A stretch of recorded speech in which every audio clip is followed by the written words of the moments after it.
Welcome to the American Slang podcast, where we will explore language and culture in different regions of the United States. Slang is a type of informal language that's typically spoken in a certain area or by a group of people. Culture is dynamic, language is dynamic, and in this podcast, we will explore the connections between them and the way new words and expressions emerge in different places in America.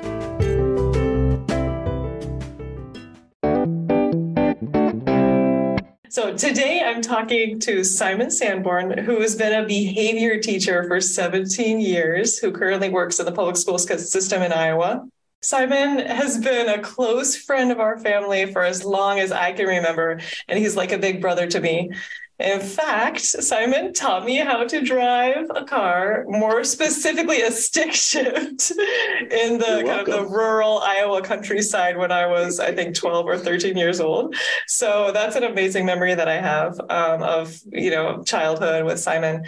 And another thing is, in the previous Houston slang episode, Hannah talks about this slang that's like, come in clutch. I don't know if you've ever heard it, but it means to help someone out when they're in a kind of like in a situation. And so Symon has come in clutch for me and for other members of my family so many times. In a nutshell, he's a very generous person with a great sense of humor. So I wanted to invite him to talk on the podcast today and share a little bit about Iowa lifestyle and also some language, some slang words that you might hear in the Midwest. So thank you so much, Symon, for joining me today on the podcast. You bet. It's always good to see your face. Yeah, you too. So you want to know about Iowa? Yeah, Iowa lifestyle, because a lot of people, when they think about international people, students, for example, they think about going to New York or to LA, but Iowa has its own sort of charm. I love that word. That word charm is really good. Yeah, you have to be, it's almost like to enjoy the charm, you have to be tempered by the weather. Mm-hmm. And, growing up in Iowa and having, back when I was a kid, we had like 10 feet of snow sometimes and things like that. But now it's just getting really, really cold and the snow is not that bad, but it's just freezing. Yeah. But before that, during the fall, it's pretty fun. We have the normal kind of like football stuff that a lot of the Midwest a lot of schools have that now, but Iowa and the Midwest and football in the fall is like a special thing. Mm-hmm. In the spring, it really is Iowa being a farm state. We just all start growing stuff as soon as we can get it in the ground.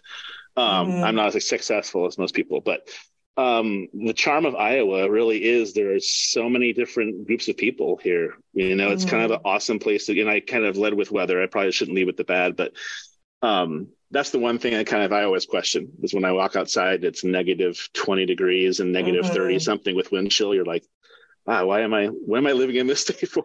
Yeah. But it just has wonderful things to do. You have a lot of local breweries, you have a lot of local, when I mean local, I mean like people who live here started all these things. So it's just a really fun place to be. It's not the most diverse place in the world. But there's a healthy mix. We get a lot of people from Chicago, we get a lot of people from the West Coast. And so it's a good mix of people. But it's a pretty white state, to be honest. Do you feel like the Midwesterners in general, could you say like they're very genuine people and they're generous, or could you kind of say like in general compared to Iowans? I think Iowans are just really, people might just say laid back, but I would just say like thoughtful and kind and, showing up clutch is not a common phrase around here. Yeah. But that's what people do for each other all the time. The language hasn't evolved, but the idea behind it, is always been there as far as I'm concerned when it comes to being from Iowa. That was one of the things my dad always told me before we even moved here. I think I got here when I was 8, was how much he loved the fact that people waved to each other each time they drove by each other. Or if you saw your neighbor out on the side of the road, you would wave hi. And so the connection was there, even though you may not even know them that well, Yeah, so. That surprised me coming back home. It always surprised me to see people smiling, to see people waving and just stopping on the street randomly and talking to neighbors and chatting and that kind of familiarity. It's so nice. It is really, really nice. Yeah, that's one thing. And so you feel part of something, and when you feel part of something, then, you take its flaws when they come, and when there's issues and things that kind of come up when it comes like political wise and things. Everybody's like really concerned that we're a red state now, but I don't feel that way when it comes to my co-Iowans. I don't think of, oh my God, we're a red state and now they're all think the wrong way, or the right way, but depending on your leaning. But it's kind of, I don't think of it that way. I don't know if we see each other that way. So even though, most of my friends are conservatives, but they all know my point of view and how I kind of look at things. But they're, also really thoughtful and caring and don't give me a hard time. They don't give me a lot of grief because I think or feel that way about something. And I do the exact same for them. There's no reason for us to be divided. So that's one thing I do like about Iowa is it seems like no matter kind of where you're kind of at political wise, socioeconomical wise, everybody kind of wants to be on the same page together. And that's, it's sort of like one thing that's very appealing. Open-minded. Don't you think people are open-minded there in general? I do think people are open-minded. And, we do have a farming kind of class of people, and those tend to be a lot of older white farmers. And a lot of those farms are, owned by corporations now. But so you have kind of a political leaning, when it comes to but even those people are just wonderful people. Do you know what I mean? I think that kind of is something that I wish everybody can kind of grasp. It's not just Iowa, but when we start taking sides and saying one person is one thing, then it automatically makes a divide, and then we can't find any answers. So I do like that about Iowa. We all are pretty diverse, but most people are thoughtful and caring, and okay, that's your point of view, and that's fine. I'm not going to hate you because you think that way or believe that way. So yeah, it's a pretty wonderful state to live in, and it's kind of what keeps me here. Is the people that are around us. And I love small towns. I grew up in a really small town. I lived in a little bit bigger of a town for a while. And then I went to huge cities like Washington, D.C. and I grew up in Palo Alto, California, which is a pretty big area around Stanford. I would rather live in a small town 9 times out of 10, probably. When I go to California, I'm good for like 5 days. And then I'm like, there's not enough space. There's too many people. It's too expensive. And I think even that makes me maybe think of what you were just saying about Iowa, because we have more space around us. I think it matters. When you're jammed up in an apartment complex or you're living in a city, you can't wave hi to everybody because there's just too many people. So it's like maybe just the proximity of how we are in the world makes us a little bit more calm. And, if I need to get away, I just go for a walk and I'm in the woods. That's a good point. It's so spacious, and you can easily go for a walk in the woods. It's beautiful too. I love the natural beauty of Iowa, the rolling hillsides, the streams and so forth. And that corn blue sky. Those are real things that are pretty incredible. I totally agree. And I think that's what keeps me connected to Stone City is from our childhood where we kind of grew up together. It was a really beautiful place to grow up in. It was just absolutely gorgeous. Even in the middle of winter, it just looked picturesque. And, that's probably why Grant Wood painted it and all those good things. But the natural beauty of Iowa is pretty amazing, and I really hope it becomes something even more beautiful. I would love for us to become a farming state of, more than 2 crops of food, and only raising certain animals. I would like it to be a little bit more diverse and just so it stays around longer. Soil issues in Iowa is a big deal, and that's part of the beauty, rows of corn and things like that. I get that, but I want it to stay that way. I don't want to keep just dumping chemicals into the ground to keep it looking a certain way to feed something. So I would like it to get even more beautiful. So that's kind of because the corn, for example, I was going to bring this up, that the corn on the cob in the summertime that you can eat, which is so Iowa, you can just buy it from the farmers. However, that's not the most of the corn grown is to feed cattle and livestock, right? That and ethanol. So most of our corn is now harvest for feedlot feeding, and then the ethanol industry. And the ethanol industry is pretty new, but you have so many wealthy people so invested in it, it'll never change. So ethanol is a big part of it. But yeah, I wanted to say that I thought the stats were around like 80% went to ethanol and feedlots. Yeah. Ethanol basically fueling cars, essentially, right? Fueling you cars. got it. Yeah. Yeah. So that idea of eating fresh corn on the cob, which is fantastic, and we definitely have that here. It's the smallest minority, unfortunately.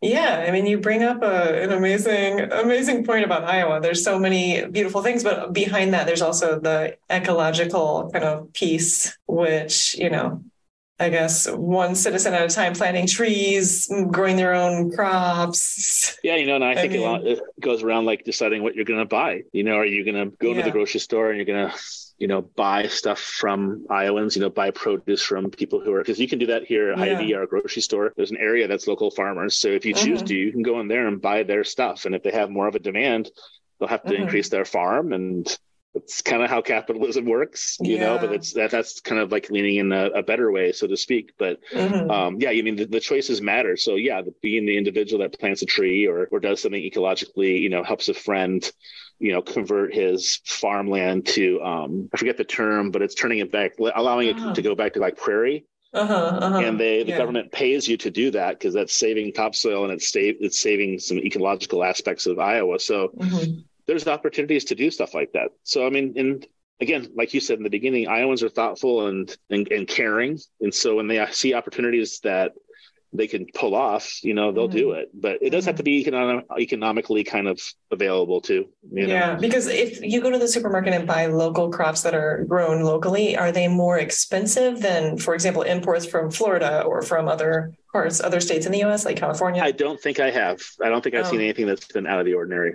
Oh, okay. So it's reasonable. You can afford it if you buy local stuff. It's not like the organic section where everything's more expensive. It's not like that. It just says these things, sometimes it'll just be spread out throughout the store where you'll see local peaches or local apples and things like that. So, and they're not more expensive than anything else. Yeah. And now that I'm living in Galicia, and they have this saying here about like the smell, like when the Galician people leave the country, they really miss the smell. And it always reminds me of Iowa because Iowa has that smell, like the soil after it rains, for example.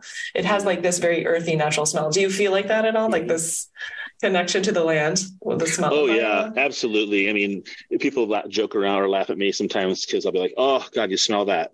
And it's manure. It's just cow shit. But that's what I associate with the earth and with growing things, and we need to have it. Yeah. So when they start plowing fields or we start getting, fertilizer and things, natural fertilizer for our flower beds and stuff, I just love that smell. That's just the smell of like new beginnings, things starting over again. And it makes you want to write poetry or something.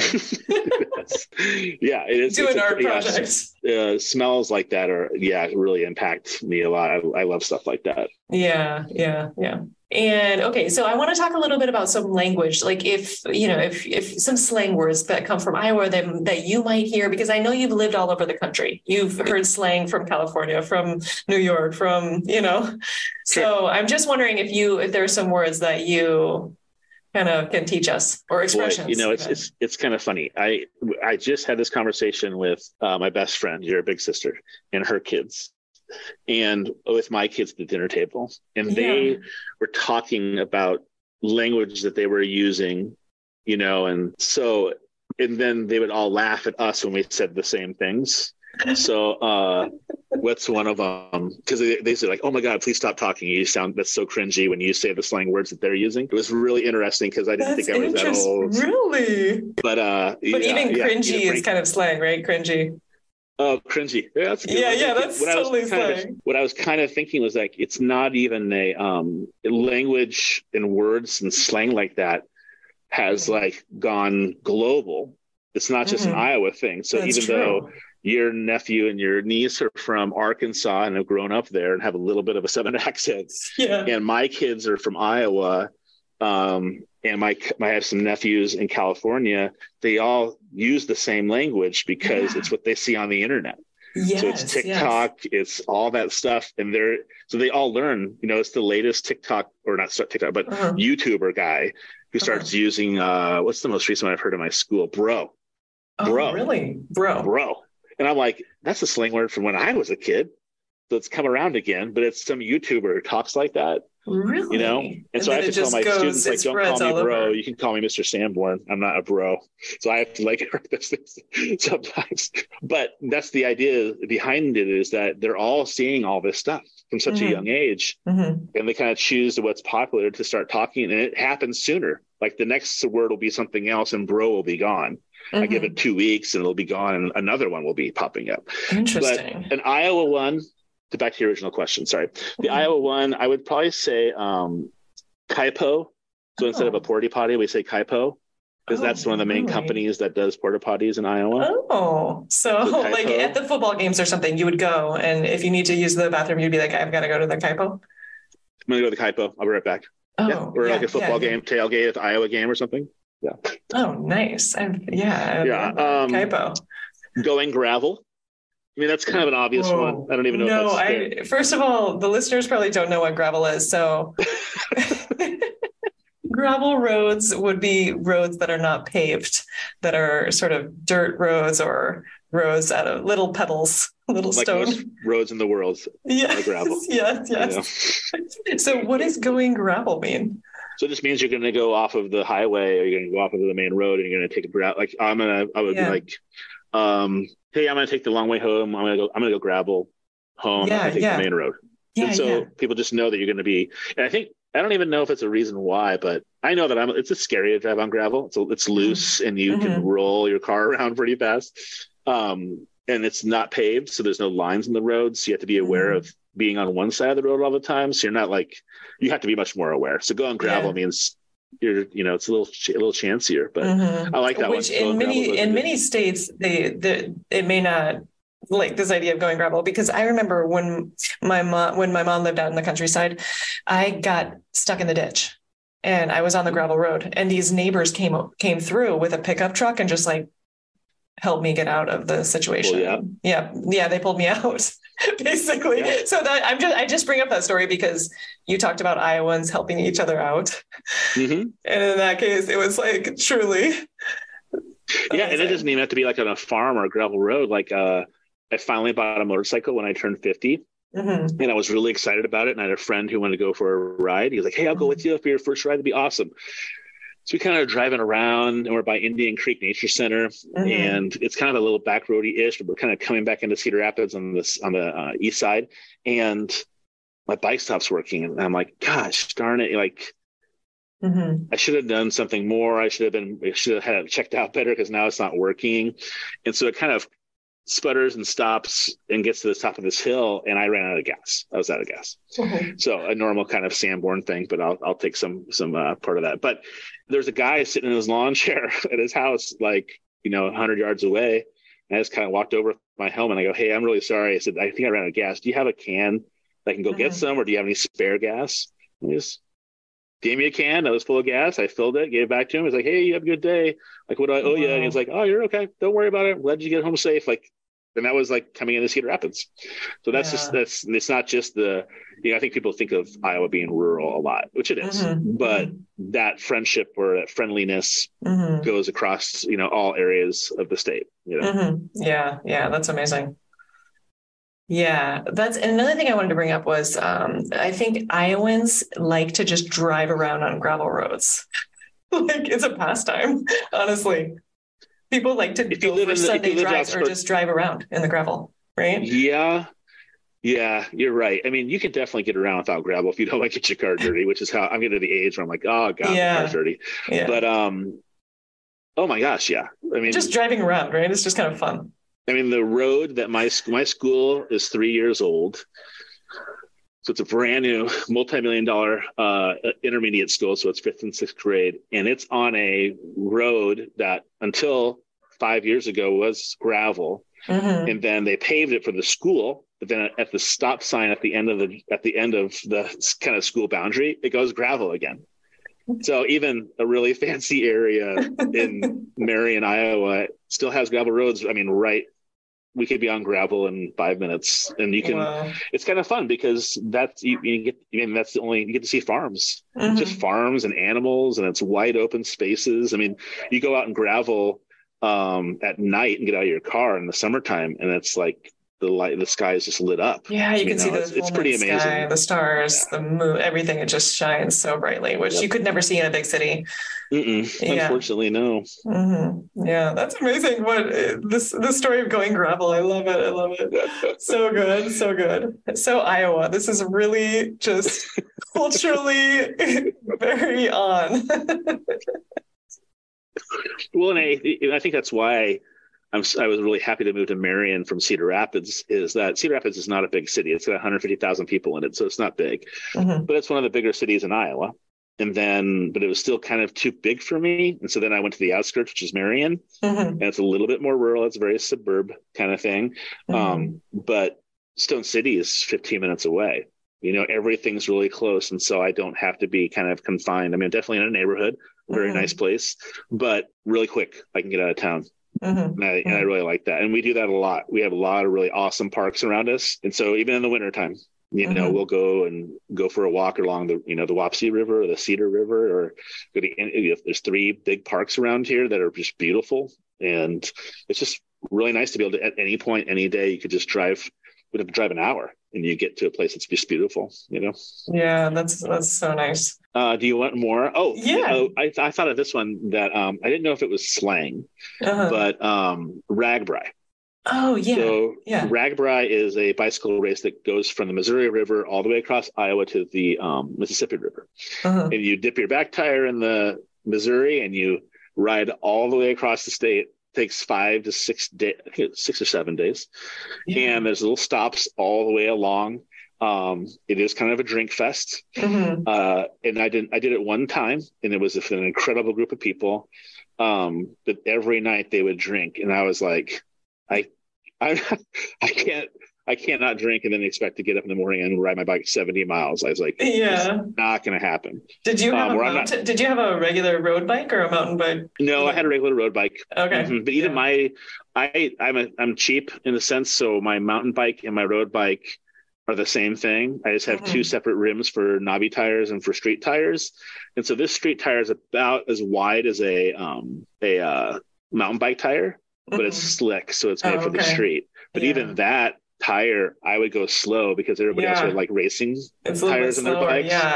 Went really fast, and I was like, I thought for sure it'd be great. But anyways, so it was just, ragbri is a really awesome event that people come from all over the world to go to. It's like 20,000 bikers, right? 20,000. It's crazy. I mean, you have like elite cyclists. So you'll have like the United States Air Force has a cycling team, and you'll hear like, as you're riding down the street, they close all the roads. As you're riding down the street, you'll be like, on your left. And then like 10 guys will go by you at like 45 miles an hour, and they're all tucked together like you would see like in the Tour de France or something. And the rest of us are just sitting there with, hard hats that have beers in them that have straws to your mouth as you ride your bike down the street. So it's just kind of like, it's a neat thing. But ragbri, it's a pretty unique word for it too. But it's just a big bicycle race. Yeah, so fun. I went, I tried to go, and I basically dropped out after the first day because my boyfriend at the time was like, you just need a bike, you don't need to train or anything. So I ended up going on a mountain bike, and basically I couldn't even make the first day. No way. Yeah, I went on a mountain bike. It was ridiculous. Like I just dropped out. And I hate to burst your bubble, but when I did it, there were 2 guys in those old-timey handlebar mustaches and old 18th century clothes, and they were riding those big, huge single wheel things, the little wheel in the back, the entire way. So they might be faster than you on a mountain bike, but I could not believe. I mean, one time I was going down the hill, and this guy was leaning back in it with his feet on the handlebars, going down the road, down a hill.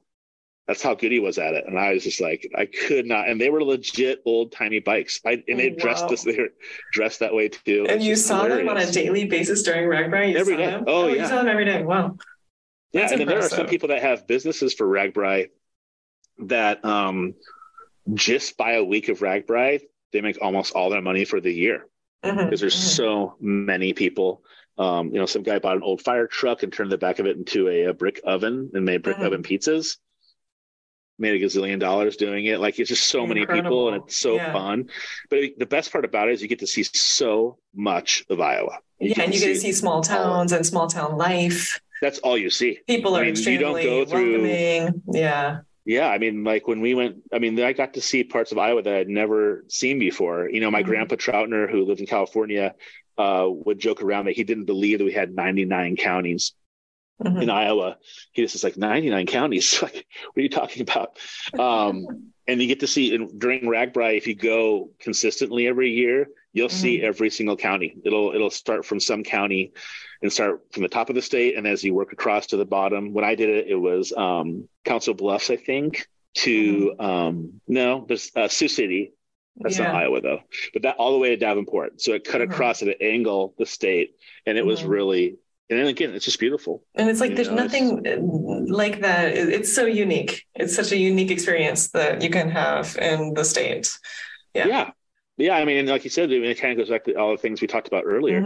I mean, you blow a tire, somebody will stop and fix your tire for you on Ragbri. You get to drive on all these. You never go on gravel, but they shut down the roads in and out of these small towns, and you get to drive on these highways that are open because there's no cars. And you're just driving through farmland. You're driving through forests of trees. You're like drive by farms, and the kids are outside playing in sprinklers and waving to you with signs. Like it's like a really incredible way to experience Iowa for sure. Oh yeah, incredible. I don't want to do it again, but maybe some of the listeners will. You never know. And the crazy part is that one of the years that I didn't go, I let a friend borrow my tent, and a tornado hit Ragbri. Oh my God. And I want to say that was in Altoona, Iowa, which is just east of Des Moines. And so they all had to go into like some park shelter, some cement building, and all their stuff blew away. Like it was like so. I mean, I guess that kind of that's probably not promoting Iowa very well, but or Ragbri, but it's kind of like you get the experience. I mean, I slept through a crazy thunderstorm with lightning striking all over. I mean, it's pretty cool. Yeah, because Iowa has so many beautiful thunderstorms in the spring. Oh my gosh, I love there's nothing like the thunderstorms there. My wife and I open our doors and our windows when big thunderstorms hit. We open all the doors in our living room, and we'll just lay on the couch with all the lights off and just listen to the thunderstorm roll in and the lightning and the thunder. It's awesome. It's awesome. I haven't experienced that kind of storm in other places that I've lived for sure.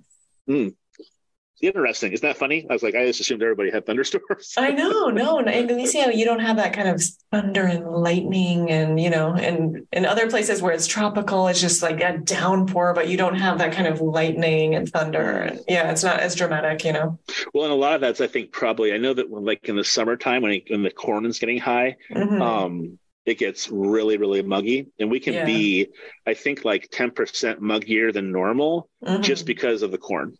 It's pulling a lot of moisture into the air, and it kind of holds the heat into the ground.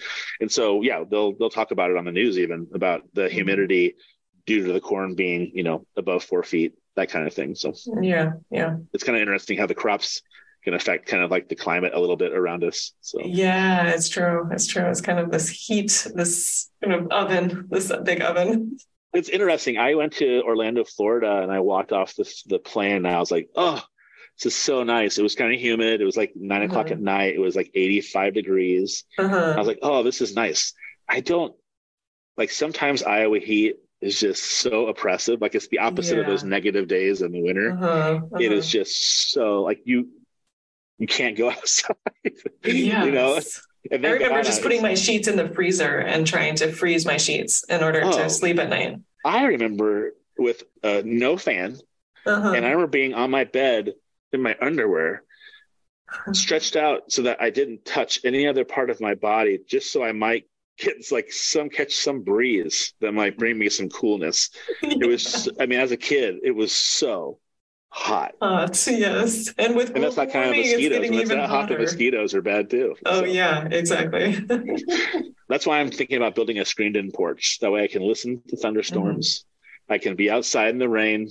I can smoke my cigars in a nicer place in the garage. That's true. But then I can also have like when it is nice in the summer times, the mosquitoes can be pretty rough. So I like to screen it in so I can be out. I just love being outside. Yeah. And the more I can facilitate being outside, even when it's winter or bad heat or bad mosquitoes, I want to make that happen because I get cooped up really, really easy. I like to be outside. I grew up doing that, right? We run around Stone City like crazy, riding our bikes and doing stuff. So I don't so free. Exactly. Yeah. I don't like, but even you use the expression cooped up, which is like this feeling of just being, home too much and you need to get out. And, but Iowa is so spacious. It's hard to imagine feeling cooped up in these huge houses. A lot of people have really big houses. It's like, yeah, they do. I mean, our house is not a big house, but it's doubled in its profit, or what do you call it, equity, or whatever you call those things. Yeah. Because our school district is really, really highly regarded. It's one of the it's in the top couple of the state.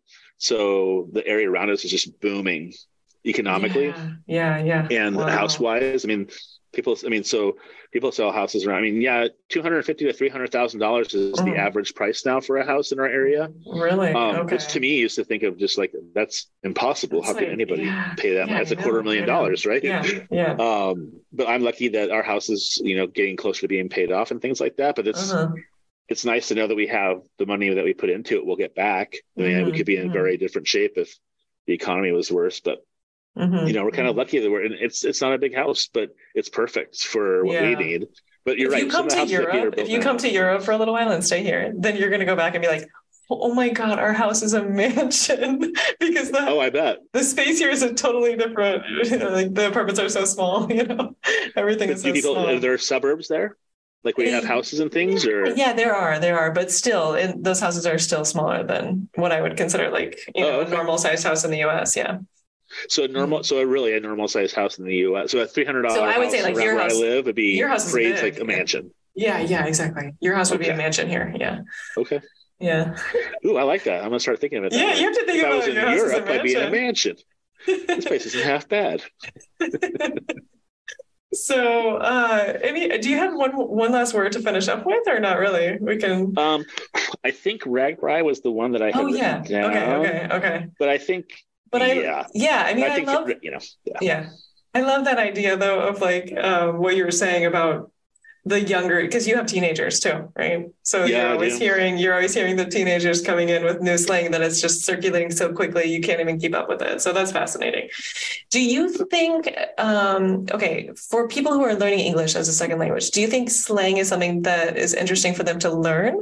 Like if they want to kind of fit in culturally, or is it kind of just fun? Is there something fun about the words, or is it interesting? That's a great question. I would think that, this might be the teacher in me, I would think that you get the basics down and you don't worry about, because slang in and of itself is kind of something that gets picked up by people. So it's not like something people learn consciously, like you and your ABCs. You learn it through your interactions with other people. So I think it's more about the idea of learning the basics would be, to me, fundamental. And then, as you pick, you'll start having more English conversations. And when you do those conversations, you'll start picking up on slang pretty fast. Yeah. And also y'all, I said y'all for a long time. I lived in Virginia. I said y'all for like 2 or 3 years afterwards, till it just kind of faded. Because I wasn't around anybody who was using that word anymore. So it kind of just left my lexicon, kind of. No, you know what I mean? You went back to you guys, because this word is just, you guys is rubbing me the wrong way now as I start to hear y'all so much. Yeah, you know what, you guys, especially when it comes to more transgendered issues, I can see why that would bother people. Yeah, you know what I mean? Exactly. So what's funny is when I graduated from college in like 1990 something, I had a professor who was really big about that, and I say it like all the time. Yeah. So and even now I try consciously not to do it, and it's still hard. But she said to me, try to find a way to get yourself out of this habit. And she was talking to everybody, it wasn't just me. But I remember in my very first student teaching classroom, really? I caught myself partway into it, just doing it all the time. And I had one classroom of freshmen, and it was a social studies class. It was fun, and I really enjoyed it. But one day I said, hey, I want you guys to help me with this issue. I say you guys all the time. So every time I say it, I want you to let me know. And maybe I'll do $1 for every hash marker, and we'll have a pizza party after the end of the 8 weeks or whatever. But let's kind of make it a game, but maybe I'll get out of this habit. So by like the end of like 2 or 3 days, I had like 100 and something like. You guys, are you serious? Yeah. And I was like, I can't even afford this. So I got to figure out how to change this thing up. And so, so what I did to help myself out was I told them as a group that only if it's blatant, like if they really catch me doing it, if they are talking when I'm talking and I have to ask them to quiet down, they're going to lose a hash mark. So they were freshmen, so they were still kind of chatty. And I eventually got down to a manageable amount of it, but it didn't help me at all. Really? So it's a terrible story because it didn't do anything besides me had to buy more pizza than I probably wanted to after that 8 weeks. But it's like couldn't really get the habit. You kept just saying, you guys, yeah. Yeah, and it's a very, the word is escaping me, but it's kind of like it's a very hetero male kind of language. And, I don't think I have lots of women friends, obviously, who don't think anything about it. But I could see why it's like, why is that common language that we use things like that when we're made up? Half of us are women. So why are we not saying something different? Or, and I have people who are like get pissed off about it and are like, who cares? Does it matter? And I can kind of see their point of view. Are we really that concerned about some words and some, attitudes? But I think it's a thing to be aware of. You know what I mean? Just to be conscious of that we're not all just guys. It's a pretty simple concept. And also, do you think there's a way to say you in the plural, but in a formal interview? Because I was thinking of this because y'all is so informal, but if you want to address a group of people in an interview, you would say like all of you here, because you're not going to say you guys at an interview either, because that's really informal too, I would say I can go to like everyone. Okay. Yeah. That to me is always an easy one. Everyone present. Everyone present. You could say, all of us gathered here, or all of us gathered here. Yeah. All of us in this process, or, I usually go to everyone and then you all instead of y'all. Would even try to do it, but you all that are present, or thank all of you for the opportunity to have an interview today or whatever it might be. Yeah. It's very interesting. Yeah, because maybe that's a really good point, because maybe it is y'all and guys are kind of all encompassing words. So I can kind of see that. And I honestly don't think there's any issue with y'all, but it tends to be a little bit more of a Southern thing. But that's another thing someone pointed out. It's like it's considered Southern, but it's spreading. Like you said, in Virginia. Well, Virginia, it's kind of still the South, right? Yeah. Yeah. Yeah, it's kind of, but that's cool too, because y'all has been around for a long time and continues. Yeah. So that's kind of cool. But yeah, I think the you guys thing is something that people can work on, just be better at, just to be thoughtful. It's not like anybody's making you do anything. We're not the thought police or the word police, or we should, as far as I'm concerned, you shouldn't be. But just being like, being more thoughtful about it makes sense. Like, why would you not want to be? Yeah, because half of my associates in my classroom are no, all of them are except for one gentleman. And I say you guys all the time. So all of them, there's only one guy there. It's like, after this conversation, I bet you're going to start thinking about it, though, this coming week. I bet you I will. I'll think about it for about a week. I'll be very conscious of it. And then it'll go right back to what it was before. It's just so easy to say. Being honest, I fall back into easy patterns easily. Yes. So. Well, this conversation has been wonderful. I really appreciated it, Simon. I've loved talking about Iowa culture, language that you'll hear there, words from Iowa, and just what people could find if they visited Iowa. It's like a hidden treasure that people don't even realize how amazing of a state it is. And there's there's incredible art museums here. There's incredible artists here. There are incredible writers here. Yes. There's a lot of really neat things that, the University of Iowa and Iowa State universities just are incredible places of like learning and change. University of Northern Iowa as well is really incredible. Yeah, UNI is awesome. We have lots of incredible lots of really small colleges that are around, part of the Catholic school system that run up and down to the Midwest. Yeah, there's some pretty awesome. The Iowa Writers Workshop at the University of Iowa, which is very famous, world famous. Yeah. Yeah, Grant Wood. I mean, he's way up there with all the other famous American, painters. So yes, that's true.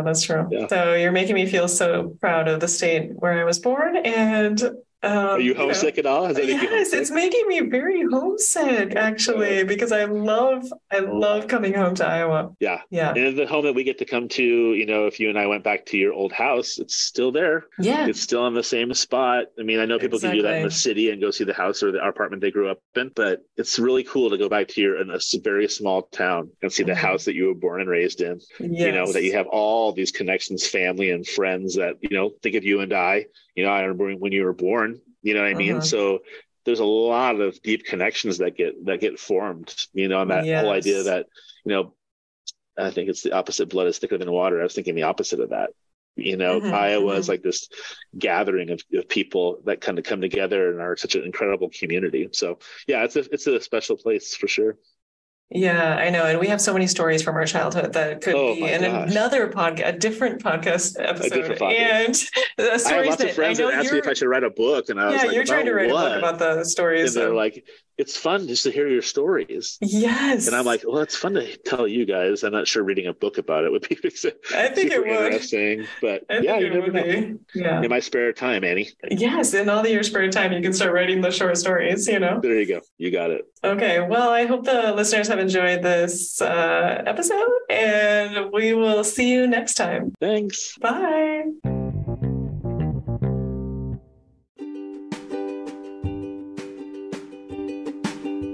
Thank you so much for being a loyal listener of the American Slang Podcast. It's been a pleasure talking to Symon, Sanborn, and learning all about Iowa slang and culture, and what a unique and charming gem of a state to explore and discover more about. I am Anne. I am a virtual educator with the U.S. State Department. I work with pre-service teachers, and I also have a course on exam preparation for the TOEFL IBT speaking and writing section. So don't hesitate to contact me if you'd like to get in touch, and I look forward to the upcoming episodes about Seattle slang and New Orleans, and also we'll be looking at Maine. So don't hesitate to subscribe, and I'll talk to you soon. Have a great day.